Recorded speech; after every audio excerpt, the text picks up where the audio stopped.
Hello guys, स्वागत आप सभी लोगों का हमारे पाकिस्तानी रिएक्शन चैनल में। मैट ब्रो की तरफ से मैं हूं इब्तिसाम, मेरे साथ हैं और मैं हूं आपका अपना मोटा भाई। दूसरी तरफ मैं हूं जुनैद। भाई आज की जो वीडियो लेके आए हैं हम एक्सप्रेसवेज कवर करेंगे, रेलवे कवर करेंगे और अपना एयरपोर्ट कवर करेंगे। हम भाई देखेंगे हम पूरा इंफ्रास्ट्रक्चर कवर करेंगे आज हम इंडिया में। भाई आप देखो, इंडिया के प्राइम मिनिस्टर नरेंद्र मोदी जी 2014 में आए, ठीक है, पीएम बने। उसके बाद इंडिया में 2026 तक कौन कौन सी डेवलपमेंट हो गई है, कौन कौन सा नया इंफ्रास्ट्रक्चर बन गया जो 2014 से पहले नहीं था यानी कि और 2014 के बाद बन गया है। हम देखने जा रहे हैं कि भाई 2014 से लेकर 2026 तक इंडिया ने कितनी डेवलपमेंट कर ली है। बिल्कुल, इंफ्रास्ट्रक्चर कितना बेहतर हो गया है भाई साहब। और तो ये आज की पीएम मोदी साहब के अंडर जितना काम हुआ है हम वो देखने वाले हैं। तो आज की जो वीडियो है वो है बहुत इंफॉर्मेटिव और इंटरटेनमेंट वाली होने वाली है। तो चलते हैं जी अपनी वीडियो की तरफ और let's get start. PM Modi साहब के सपोर्टर हैं उनके लिए खास होने वाली, उन्हें भी पता चलेगा कि भाई उनके आने के बाद कितनी डेवलपमेंट हुई, बीजेपी ने क्या कितना काम किया है। बिल्कुल, स्टार्ट करते हैं आज की वीडियो। स्टार्ट करते हैं भाई।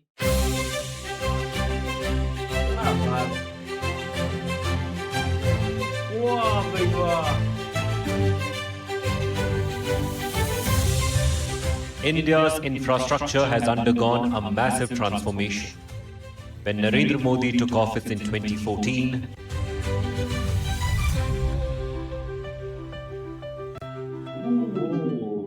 India had just 93 kilometers of expressways. Today that number has surged to 5,110 kilometers. भाई साहब 93 किलोमीटर के एक्सप्रेस वेज को अब इन्होंने 5,110 किलोमीटर 2025 तक कर दिया भाई साहब। मतलब एक्सप्रेस वेज की तो भाई साफ साफ नजर आ रही थी कितनी उन्होंने डेवलपमेंट की है। बहुत डेवलपमेंट की है। Kilometers.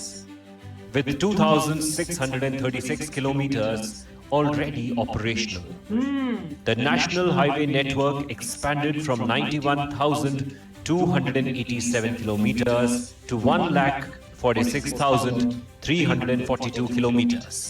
The government has announced a 11 lakh crore initiative to build 17,000 kilometers of access-controlled expressways by 2033.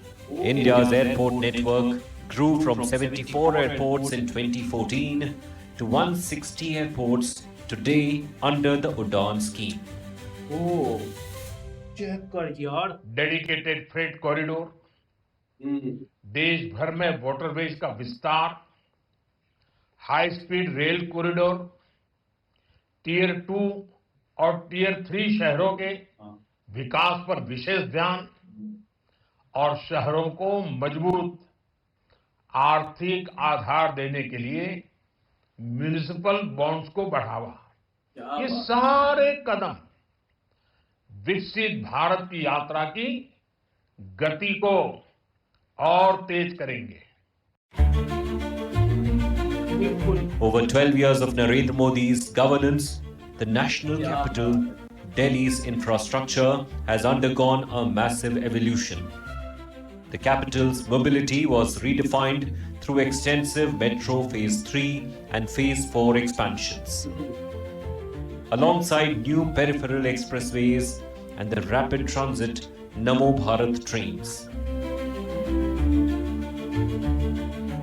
Decongestion mega projects, modernized railway hubs, and the iconic Central Vista project highlight this transformation. There were several schemes that were being launched, and one of the flagship schemes of the government was the ambitious Central Vista project. And under this project, the new Parliament building was constructed. The government believed that we now need to do away with the old structures, the structures that actually used to speak about the British colonial era. And that's the reason why you are seeing the old building, mostly government buildings, being done away with and newer buildings coming in its place. There are around 3 Kartavya Bhavans. Those are completely ready. These are technologically advanced buildings, completely secure. So this entire area has been completely changed. The Raisina Hill buildings, those who are also known as North Block and South Block, are now being converted into museums. These buildings will be telling us about the history of this country.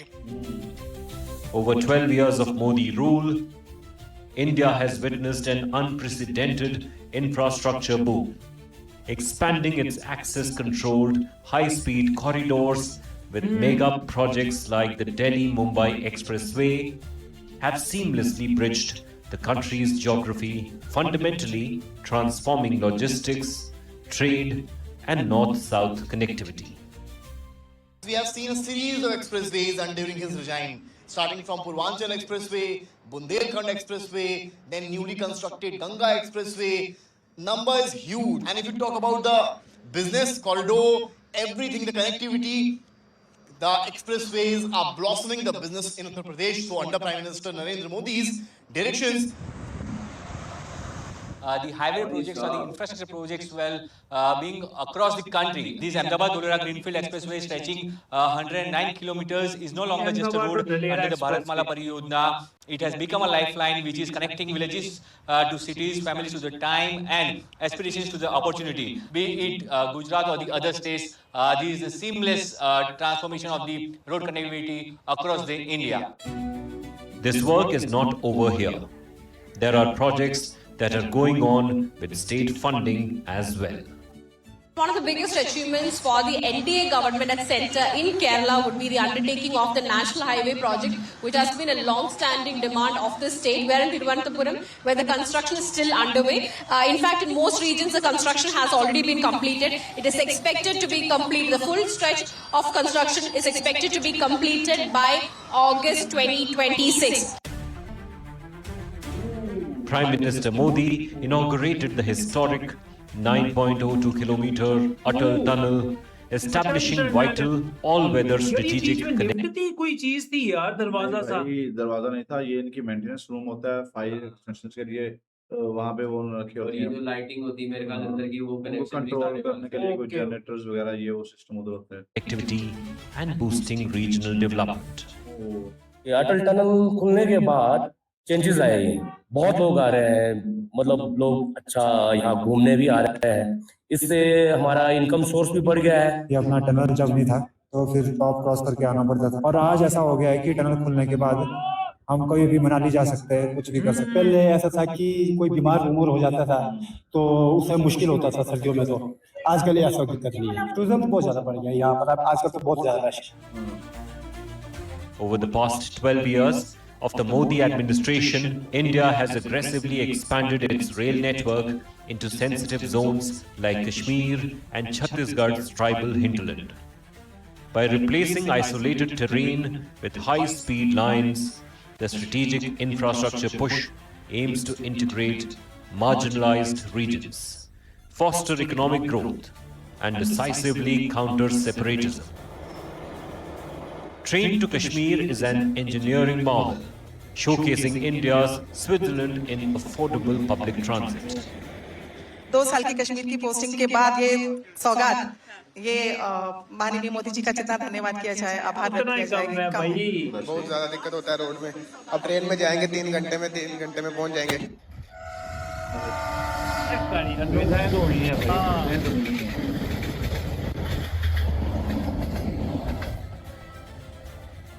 This train has also met the real-life need of the valley. Perishable goods like fruits and vegetables today don't have to wait in long queues of trucks to reach the rest of India. Like this cherry farmer, from the farm they reach the table via train. बहुत इसमें हम बहुत मशहूर है मरकजी government और railway हुकाम के कि उन्होंने ट्रेन जो है फैसिलिटी हमें मुहैया की है, और हमारी चली इस साल भी जा रही है बाई ट्रेन, क्योंकि श्रीनगर से भी डायरेक्ट बम्बई नहीं जाएगी पूरी ट्रेन, हम यहाँ से कटरा भेजते हैं, कटरा से बाई ट्रेन नहीं जाता है हमारा बम्बई माल, और सेफ भी पहुँच जाता है, जल्द भी पहुँच जाता है और सस्ते रेट में भी पहुँच जाता है। डेकेड से ये यहाँ के लोगों का ख्वाब था, चाहे पैसेंजर एस्पेक्ट हो लेकिन कमर्शियल, क्योंकि यहाँ की ज्यादातर चीजें सेब, चेरी, एप्रिकॉट ये ऐसे फल हैं जो ज्यादा सड़क में फंस गए तो पूरे साल की मेहनत एक ग्रोवर की बर्बाद हो जाती है। तो सबसे बड़ी जो उपलब्धि है सरकार की कश्मीर को लेके वो है ट्रेन सर्विस, जो कि कनेक्ट किया है अब कश्मीर को पूरे देश से। The Dalli Rajhara Ravghat Jagdalpur rail project is one of Chhattisgarh's most important and long-awaited railway projects. Sanctioned in 1995, the 235-kilometer rail corridor was envisioned to connect the remote Bastar region with the rest of the state and the national railway network. 3 decades later, while work is going on, it has become partially operational.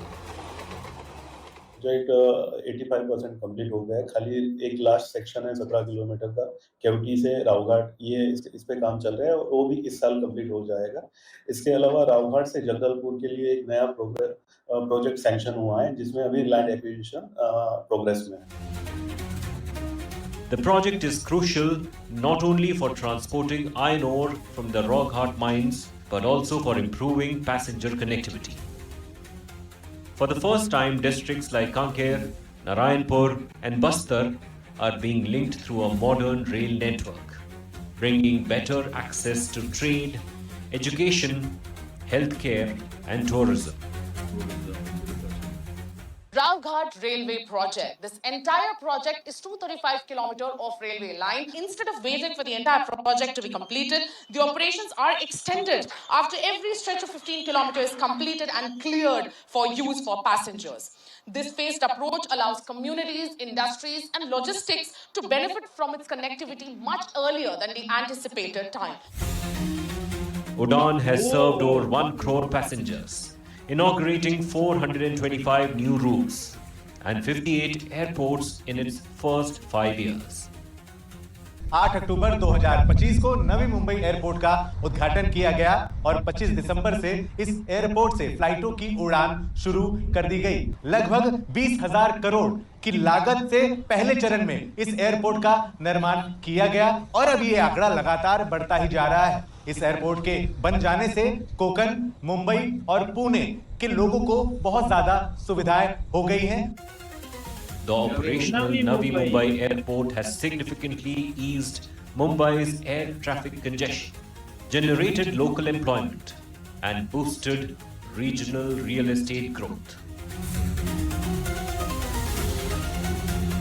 Kishangarh Airport has boosted Ajmer's tourism, simplified pilgrimage to Pushkar and the Dargah, and accelerated the region's massive marble trade.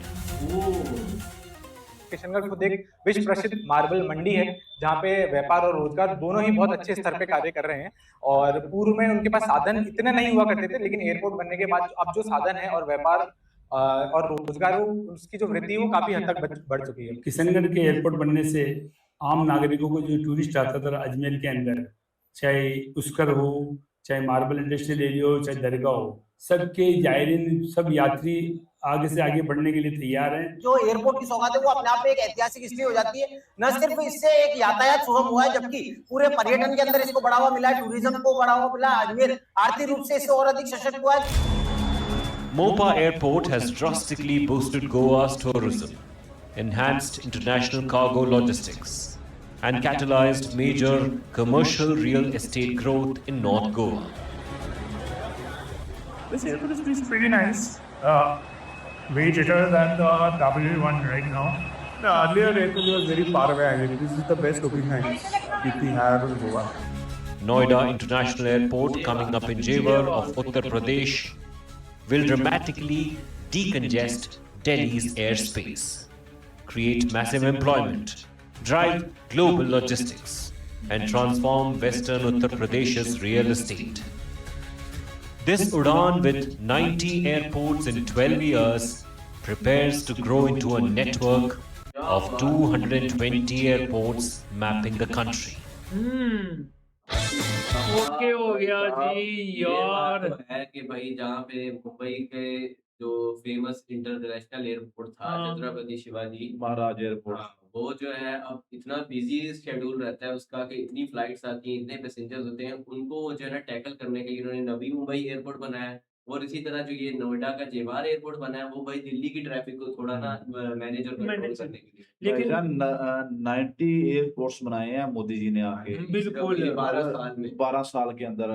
अगर हम करें metro lines की बात तो भाई उसको भी boost मिला है। मेट्रो लाइंस बन रही हैं, बुलेट ट्रेन बन रही है, एक्सप्रेस वेज बन रही है, हाइपर लूप बन रही है भाई, एक्सप्रेस वेज बन रही है, हाईवेज बन रही हैं, टूरिज्म बढ़ गया भाई। ऑटोमोबाइल इंडस्ट्री कहाँ से कहाँ पे चली गई है, उसके बाद ये जो है इसका पावर सेक्टर वो कहाँ से कहाँ पे चला गया है। कश्मीर वाली साइड पे पहले रेलवे की कनेक्टिविटी नहीं थी, वो बना के उससे कितना फायदा हो रहा है कश्मीर और टनल्स बना के भाई कनेक्टिविटी दी जा रही है, और लोग कितना खुश हैं। सड़कों का जाल बिछाया जा रहा है भाई। वो मैं अगर कहूँ कि भाई मोदी जी ने आके ना वो जो इसकी थी ना इंफ्रास्ट्रक्चर को और इंडिया की जो थी तरक्की भाई उसको बूस्ट लगा दिया। बूस्ट लगा दिया भाई ये बात हकीकत है, इसमें उनका बहुत बहुत बड़ा योगदान है। और लोग जितने खुश थे, लोग जितने उनसे मतलब सेटिस्फाइड थे कि यार ये बंदे ने इस पीएम ने कितना डेवलपमेंट कर दिया है यार इंडिया का। हमारे यहाँ तो भाई जो जिस इलाके से होता है ना, जैसे हमारी पीपल्स पार्टी है वो सिंध से है, तो उनकी ज्यादा डेवलपमेंट उनके मखसूस इलाकों में होती है। जबकि मोदी जी ने आके भाई गुजरात को तो संवारा ही संवारा है, इंडिया को संवार दिया। मैं तो कहता हूँ गुजरात को तो दुल्हन बनाया ही बनाया था, पूरी इंडिया को भाई दुल्हन बना दिया है यार। और हर जगह पे जो है ना तरक्की की जो स्पीड है भाई वो बराबर ही चल रही है। वो जो केमिस्ट्री में होता था ना, एक कैटलिस्ट होता था जो रिएक्शन को स्पीड अप कर देता था। मेरे हिसाब से भाई मोदी जी ने भी आगे जो इंडिया की डेवलपमेंट है ना उससे भाई स्पीड और आप कितना खुश हैं, आपने कमेंट सेक्शन में बताना है कि भाई इंडिया जितनी तरक्की कर रहा है आप उससे कितने फीसद तक मुतमिन है, कमेंट सेक्शन में आपने हमें लाजमी बताना है। वीडियो में जैसे हमने देखा बहुत से लोकल से जब बात की गई तो भाई वो तो उनके लिए इस तरह था जैसे कि ना उनकी खुशी का कोई ठिकाना ना हो भाई, परेशानियों का जो है ना हल निकल आया। जी व्यूअर्स, ये था आज का हमारा रिएक्शन। उम्मीद करते हैं आपको हमारा रिएक्शन अच्छा लगा होगा। अगर तो हमारी वीडियोस आपको अच्छी लग रही हैं तो हमारे चैनल को सब्सक्राइब करें, अपना और अपनी फैमिली का ढेर सारा ख्याल रखिएगा। मिलते हैं आपसे नेक्स्ट वीडियो में, तब तक के लिए stay tuned and take care ji.